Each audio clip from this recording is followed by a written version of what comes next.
It was good. It was good to see Khalil healthy. You know, he had some visa issues, so he was back in Qatar for like a month during the season. So he only threw a couple times, and then conference he didn't throw his best. But to see him come out and throw that is a good sign going into next week.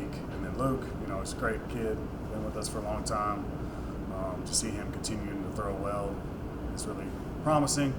And I think that the next really big thing for him is to be an All-American. That's kind of his goal in the shot put next week. So finishing that top 8, I know he wants that. Been conference champion multiple times, set school records. So I know Luke's looking forward to that next week. Yeah, good meet, stayed healthy. Made some decisions to make sure we're healthy for next week, and we'll find out who gets in the meet tomorrow, probably around 3 to 5-ish, and then we'll just go from there. Do you have a pretty good idea of who's going to get in? Yeah, we have a pretty good idea just based on the list, so probably about 30, 31 athletes. So it'll be a pretty big crew going to Pueblo.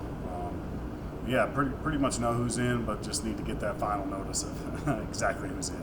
Is that a pretty good benchmark of the athletes that you normally send, the amount of athletes you normally send?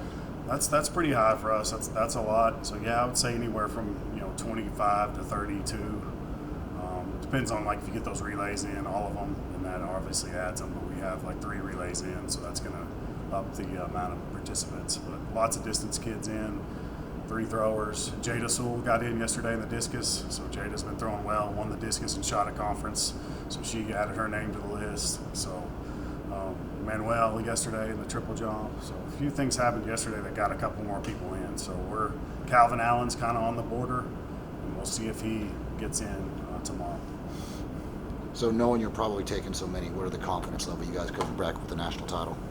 I think we're confident that we can do that. I think we're probably sitting top 3 right now based on the rankings. But it really just depends on. Some of those people will scratch because they're in multiple events, so you'll see more of an accurate ranking list probably before the national meet. We just have to fill some lanes for finals and get ourselves an opportunity to win it on Saturday, and that's filling lanes in those finals and getting points on that Saturday. But next Thursday will be huge. Men's hammer, men's long jump. We've got guys in that. So really that first day we'll know a lot too. Men's 10K, we've got William in that. And then a bunch of prelims. That whole day we're doing something. So next Thursday we'll probably have a pretty good idea. There's a lot of freshmen on these teams and a lot of athletes that have never competed on a stage like this in college.